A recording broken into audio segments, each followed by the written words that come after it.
Good morning प्यारे बच्चों। गणित की कक्षा में आपका स्वागत है। गणित की कक्षा में आज हम सीखेंगे वृत्त के भाग। तो सबसे पहले वृत्त की परिभाषा। केंद्र बिंदु से निश्चित और समान दूरी से बनी गोल आकृति को वृत्त कहते हैं। जैसे चूड़ी, पहिया, चाहे वो साइकिल का पहिया हो, मोटरसाइकिल का पहिया हो या कार का पहिया हो, वो सभी वृत्त का ही एक उदाहरण है। फिर है हमारे पास वृत्त के भाग। तो कोई भी वृत्त है उसके कई भाग होते हैं।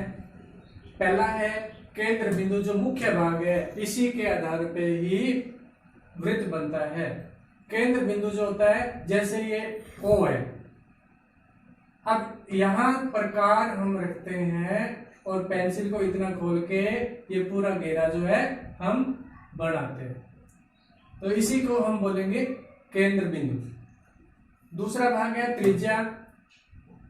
O से लेके P के बीच की जो दूरी होगी, यानी जितनी घेरे का जो वृत्त बन रहा है वो उसकी त्रिज्या कहलाती है, जिसकी परिभाषा मैं आगे बता रहा हूं।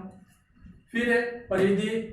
परिधि होता है पूरा ये जो घेरा है, बाहर का घेरा, वृत्त का पूरा बाहर का घेरा परिधि कहलाएगा।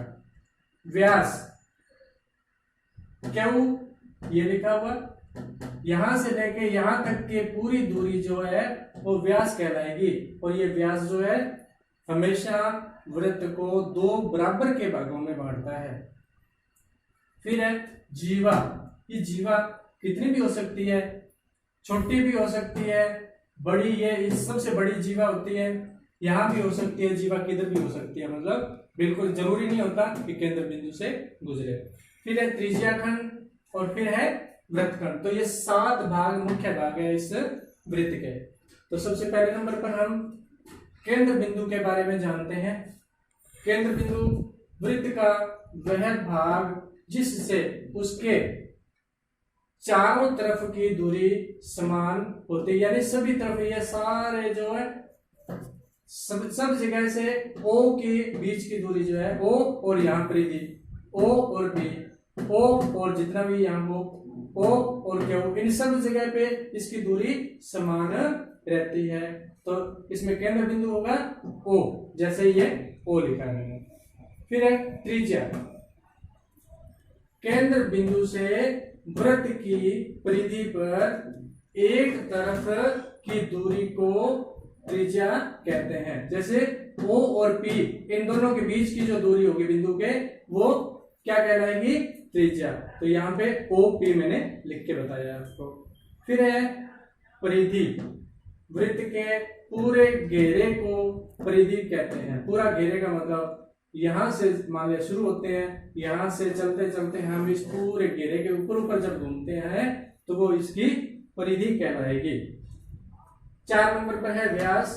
वृत्त के केंद्र से गुजरने वाली रेखाखंड जो वृत्त को 2 बराबर भाग में बांटे, व्यास होता है। जैसे ये देखिए Q और P।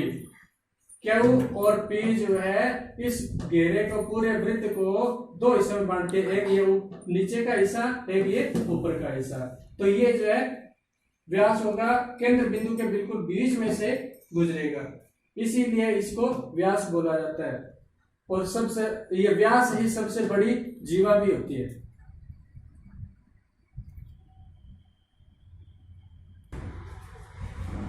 अब है जीवा 5 नंबर पर। वृत्त को 2 भागों में बांटने वाले रेखाखंड को जीवा कहते हैं। जैसे A B जीवा। ये देखिए A और B, ये इसकी जीवा है और इसे 2 हिस्सों में बांट देती है वृत्त को, यानी एक हिस्सा ये रह गया, एक हिस्सा ये ऊपर की तरफ रहेगा। फिर है त्रिज्या खंड। केंद्र बिंदु से परिधि को मिलाने वाली त्रिज्याओं से वृत्तखंड बनता है। तो देखिए एक त्रिज्या OM, ये केंद्र बिंदु है, और परिधि के ऊपर एक त्रिज्या खींची हमने O से M की तरफ, और एक है O से N तक।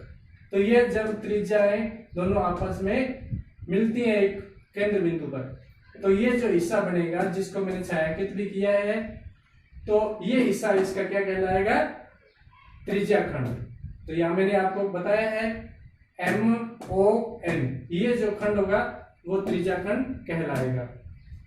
फिर है वृत्तखंड 7 नंबर पर। वृत्त में जीवा खींचने से वृत्त 2 भागों में बंट जाता है। ये देखिए A और B जीवा खींची है मैंने, तो ये वृत्त 2 हिस्सों में बंट गया। एक ये छायांकित हो गया और ये इसका दूसरा भाग हो गया। जो छायांकित भाग है वो उसका क्या कहलाएगा, वृत्तखंड, जिसे हम वृत्तखंड कहते हैं। जैसे AB का छायांकित भाग, ये देखिए। तो इस प्रकार से आपको ये वृत्त और उसके विभिन्न भाग समझ आ गए होंगे।